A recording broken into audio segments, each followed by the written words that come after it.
And then you got your rolling? Yeah, I think so. Everybody can hear me okay? Yes? All right. So my name is Frank Kanter. I'm the Administrative Director of a group called the Fair Internet Coalition, or FIC. Standing on my right over there is Jacob Kraniak. He's my Deputy Director and the tech guru for all things technical. He's pretty much responsible for everything you see here right now. And the reason that we're here is to kind of shed a little bit of light on a subject that I guarantee you everybody's going to know something about. Most of you are probably going to be somewhat upset, but it is what it is. Before I get into that, I just want to recognize the military in the room. Thank you for your service. Yes, thank you. All right, let me start with a couple of questions. How many of you right now have internet service in your house? By a show of hands? Okay, now watch this. How many of you have internet service with somebody other than Optimum or Altice? Okay, everybody notice what just happened in the room here? All right, another question. If you had a choice between Optimum, Altice, or pretty much anybody else, would you act on that choice? Would you make a choice to change what you have now? Raise your hand. Okay. So even in the small demographic here in our little room, you can see that we're not the only ones that are having this issue. In fact, most of the people that we talk to are kind of in the same boat that we all are. In fact, if you were to drive out of here, the second that you hit Centereach on Middle Country Road or pretty much anywhere else, you hit what we call the brick wall. And the brick wall is you're in the town of Brookhaven. And evidently, what happens once you cross that line, and Jacob and I both live east of that point, so we know from whence we speak. Once that happens, you have no choice. You have no choice in who your internet service provider is, unless you want to go to something like over the air, or you want to do something like T-Mobile, which has new home internet service. Jacob over here, he tried it, it didn't work very well. And he eventually went back to Altice and Optimum.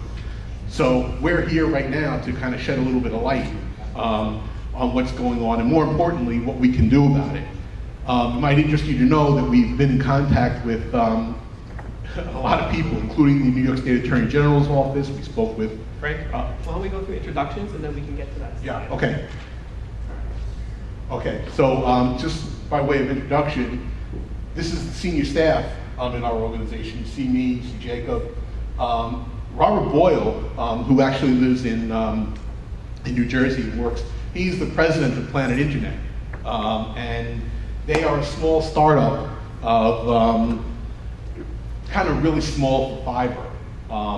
And he's also involved in the myriad of things that we're doing in order to try to create a better, more competitive environment in here for everyone. Also, you can see Alec Foster, Kid Cowan, who's our treasurer, and Peggy Kremer, who's the newest member of our group. You'll also recognize that some of these folks are not exactly from down here. Many of them are upstate, and some are in completely different states. That's how widespread this issue is. If various organizations are involved, everything from the FCC to local government, and there seems to be a whole lot of confusion about what the exact issue is, and more importantly, what we can do about it.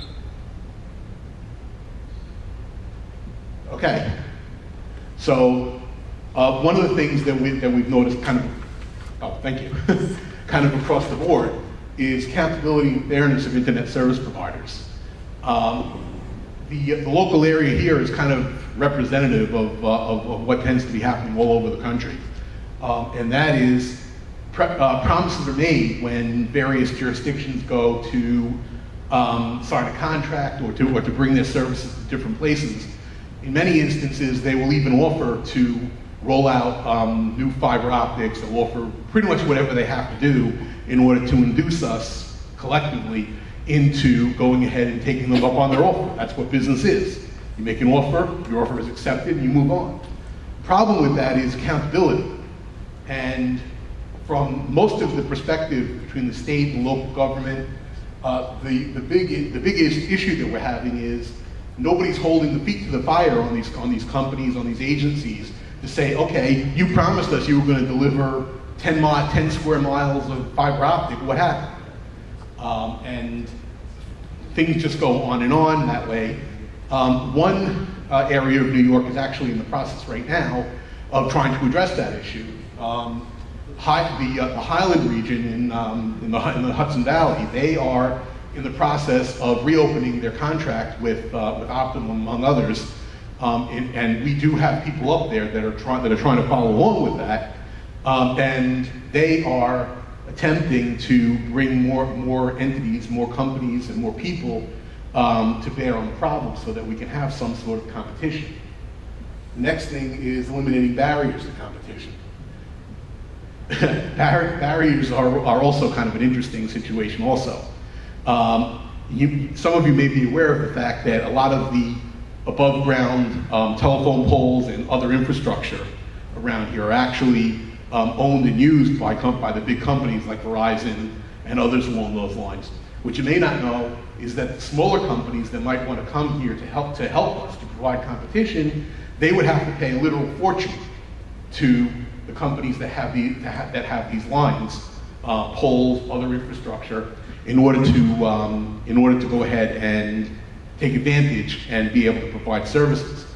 That is not very likely to happen the way that things are right now. So something needs to happen in order to level the playing field.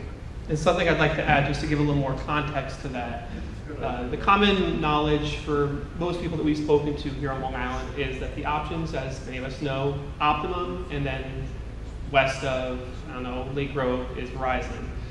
What many don't realize is there are way more companies out there, not even Charter, not Spectrum, not Comcast. There are many smaller fiber and cable providers, even some new technology, fixed wireless, all throughout the tri-state area, not far from here, that all are installing service for these regions. We've been in contact, like Frank said, with Planet Networks in North New Jersey doing fiber. They're in 3 counties.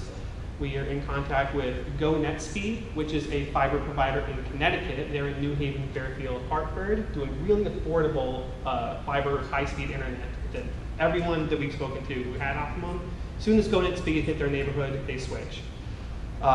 Even New York City has pretty good Starry Internet, Honest Networks. These are all providers that are installing all across the region, just leaving us, Long Island, we're the ones that are struggling. So that's what we're trying to do. We're trying to eliminate these barriers or help encourage our policymakers to eliminate these barriers because the competition's out there, but we just need to make it easier for them to come here. And I guarantee they would. This is a huge market for them, and we know that there's, I'm sure, tens of thousands of customers that would be happy to switch as soon as there's an option.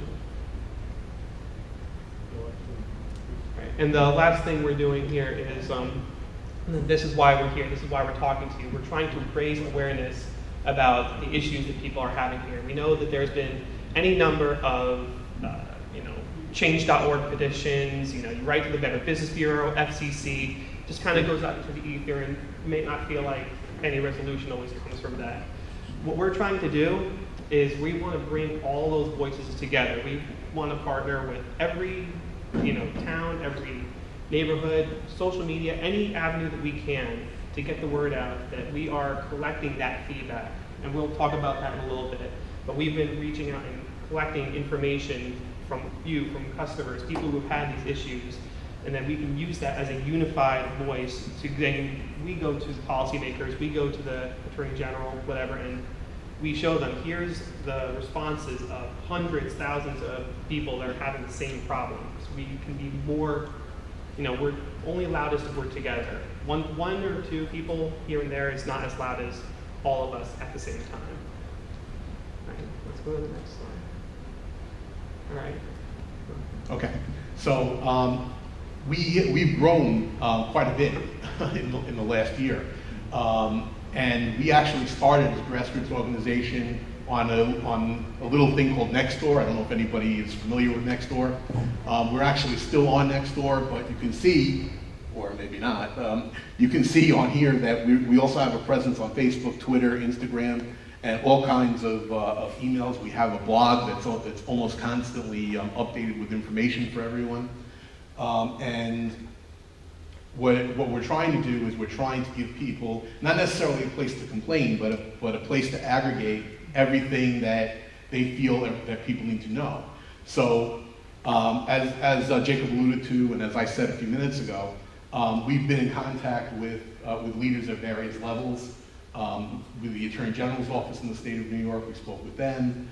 Congressman Lee Zeldin, who is in New York 1, we've been in contact with their office. Further upstate, Michelle Hinchy, others that are legislators. And we're going to get into this in a minute, but there's some serious legislation and some serious other bits and pieces of information that are about to come out. We're going to address that in a second, but for now, in the event that anybody wanted to see them, most of the things that we've done are posted on our website and on our social media.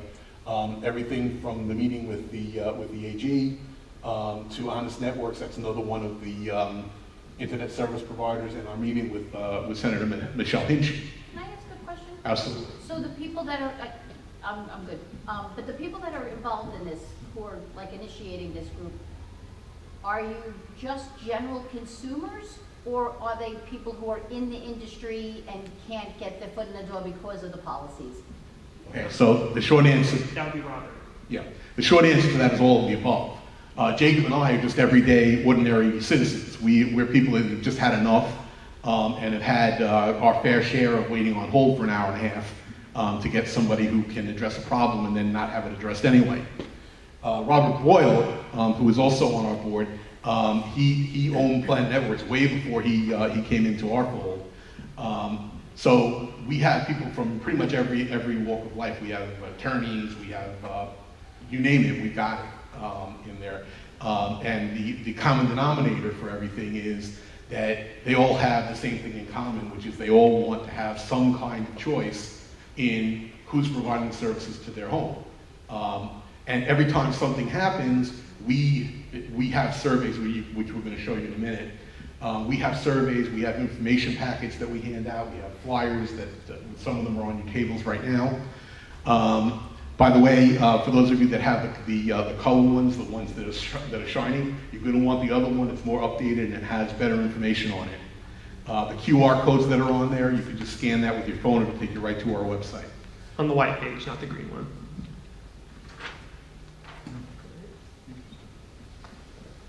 All right, and I'm just going to take over here. This is what we were talking about when we're speaking about the survey.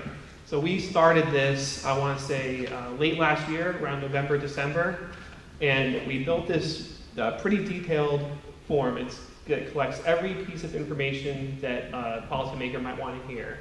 You know, what's your satisfaction with Optimum out of 10? Do you have any other options in your area? If you did have another option, would you switch, yes or no? Then there's a space for your own comments, and there's some other questions in there about customer service. But we're almost at 600 responses on that right now. It's still a small amount, but you know that's why we're here. We want to get more and more people doing that. Because we've shown this to Senator Michelle Hinchy, and we've shown this to the Deputy AG Joe Faber, and they were both very excited to see that we have this aggregated information. They said, this is the most important. Get us as much of this as you can, because this is how we can move forward. So on those information packets, the flyers there, if you scan that QR code, it will take you to this survey. But there is something important about that. We're going to add at the very end some new information, so hold on just a moment. All right, Frank? Okay, so actually one of the things that we were alluding to just a moment ago, if you look at the middle of your screen there, you'll see that Governor Hochul has made a few announcements regarding broadband access and the landscape and how they're going to try to change things and how they're going to try to hear your voices. It's worth noting that both the government agencies and also probably even better known agency called Consumer Reports, which most people are aware of. Consumer Reports also has a very comprehensive survey that covers the entire country. In the meantime, Governor Hochul, they're getting set to impanel commission, and they're also getting set to release, if they haven't already. I think they did release the survey. That's right. Yeah. So what happened? This is as we were preparing this presentation for tonight. This week, Governor Hochul announced that the Public Service Commission has launched their own statewide survey for broadband access. So that's why we were starting to tell you that we were doing ours, which we've been doing for the past year. But honestly, do this one instead. You can do ours too. But this is state level, so they're actually listening now. This is a really big deal. They want to hear everyone's feedback. I already went through it myself. It'll run a speed test. You know, it's going to compare what speed you're getting at home versus how much you're actually paying for. You know, how much more would you be willing to spend for better speeds? Are you happy with it? Do you have another option? All the great important questions. And then that is going to go to the state, the Public Service Commission, the governor, and they're going to hold, this is exciting, public hearings. They're going to give, after all of these survey responses are in, they're going to give everyone the opportunity to meet with policymakers from the state to voice these issues. You know, I would say face-to-face, probably with a Zoom call, let's be honest. But that, and then they're going to have a map that's going to show where all the providers are in the state. And they're promising it will be more accurate than the FCC, not for a whole census block where one person on a street has service, then the whole street has service. That's how it used to be. But it will be per resident. So they're really going to get a clear picture of where the service is and where it's needed. Okay, and so part of the truth about this situation that Jacob was just alluding to is that there are places in the city, even out here, where you could be on the same block as your neighbor 3 doors down and not have the same access to internet service or anything else for that matter. I know this firsthand because I'm living in one of those areas right now. And so it's really is it's kind of an important thing to get as many people involved as possible, and we're doing everything that we can in order to ensure that our voices are all heard. Yeah, well, that's pretty much the big end there.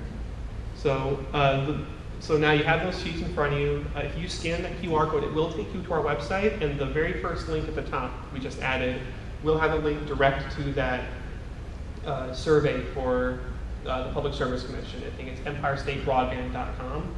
So we are encouraging everyone sitting in here, go and please fill out that survey because they need as many responses as we can. We have links on our website.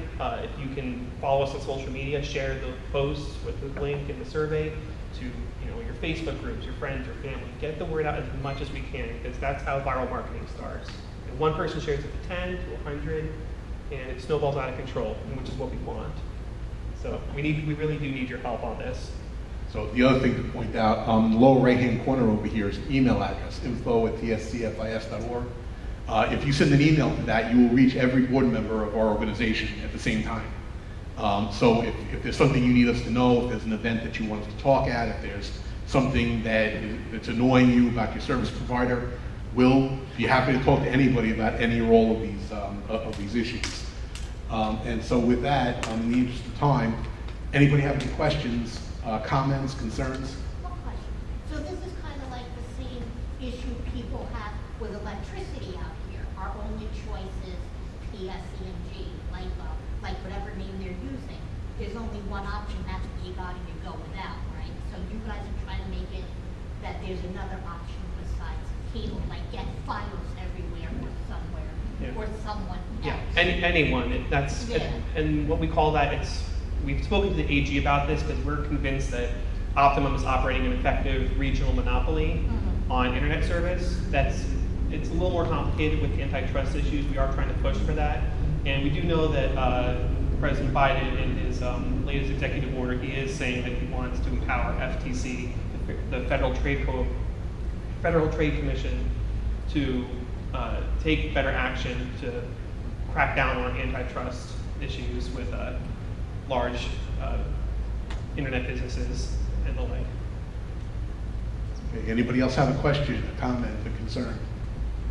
All right, just for clarity, are you guys advocating simply for additional options for Wi-Fi, or are you advocating for like Bob's company to come in here? Well, I mean, at this point, we would take any.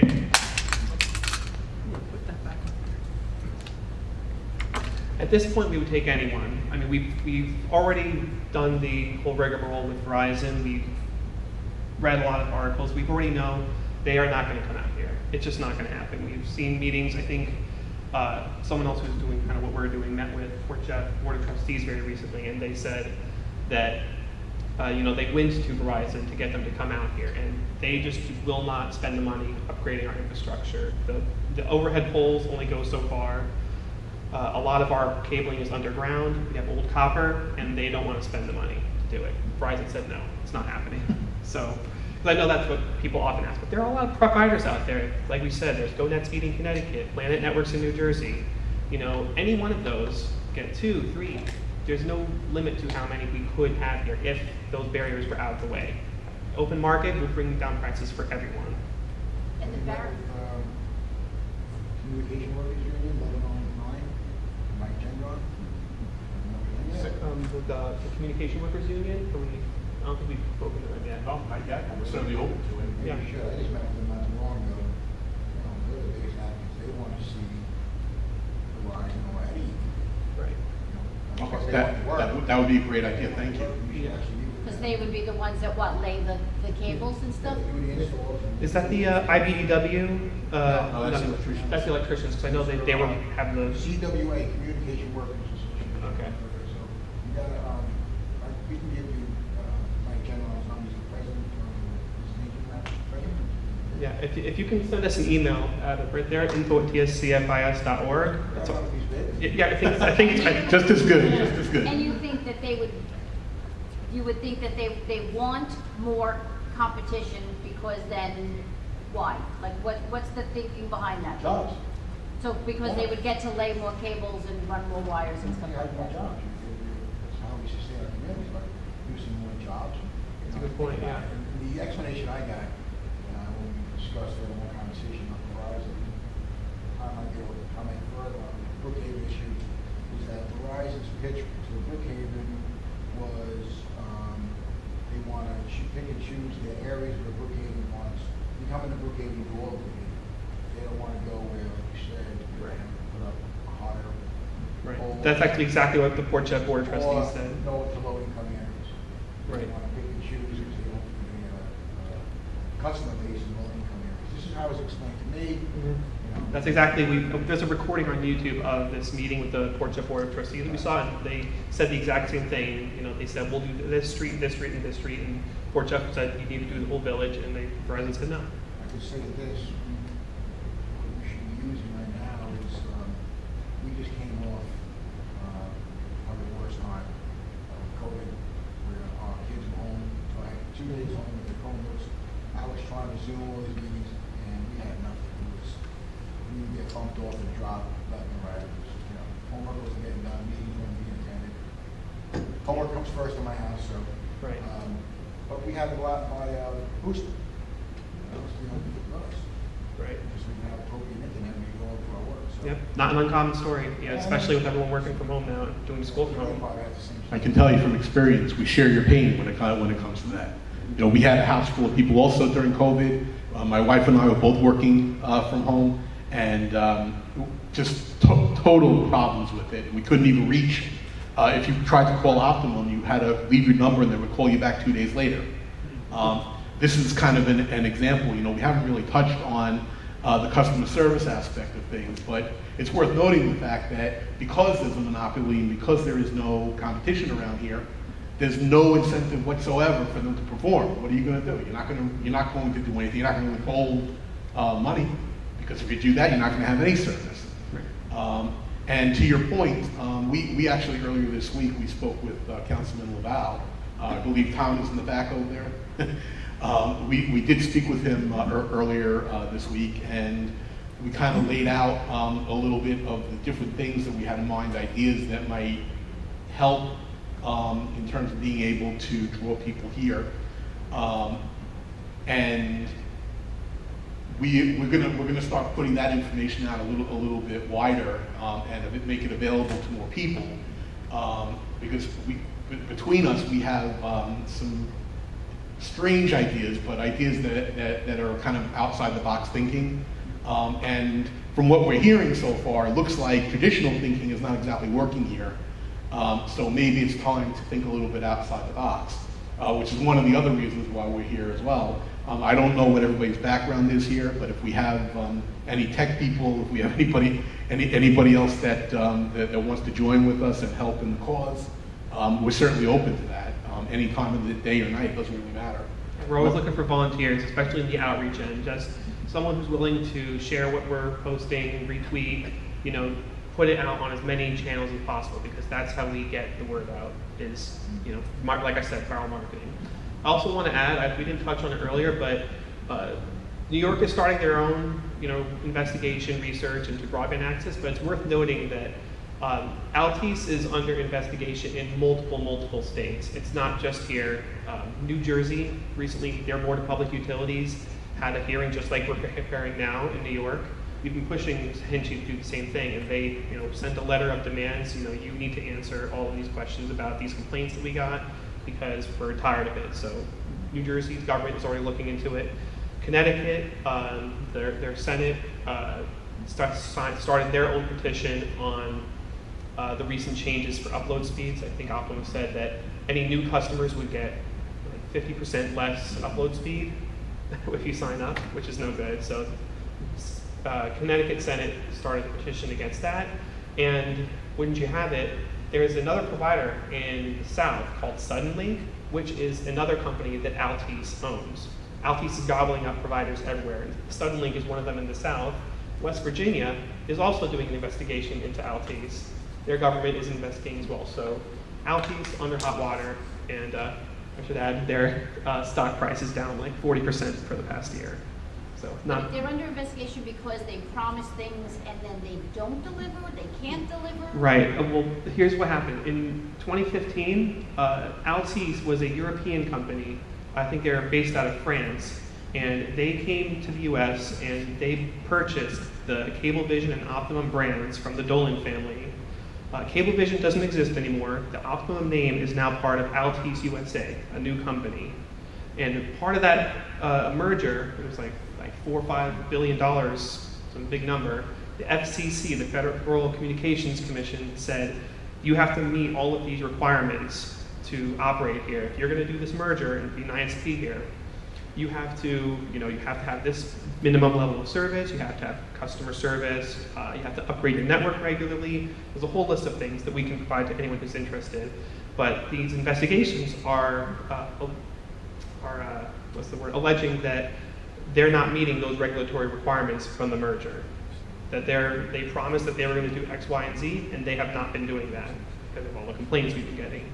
And if they are in violation of that, they could, who knows, get sued for fraud, any number of things, antitrust issues, lawsuits, and maybe lose their license to operate business. Who knows? But that's another. So there's any number of ways to handle a situation like this, and nobody wants to go to battle if we don't have to.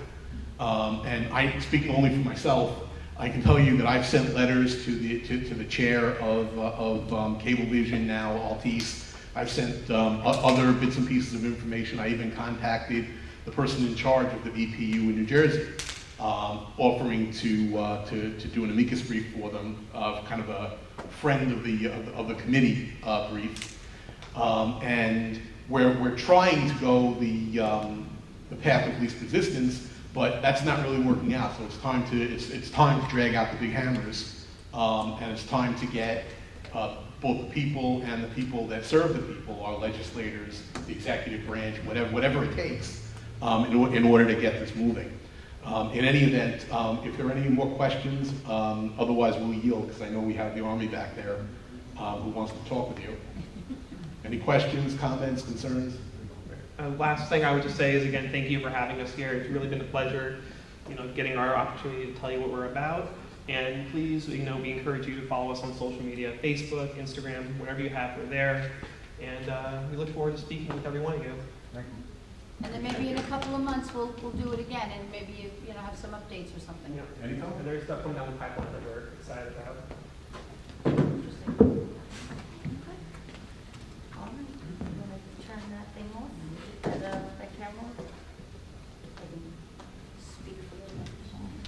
Thank you. say Meet the Candidates is in October. Meet the candidates is October, so we're just trying to confirm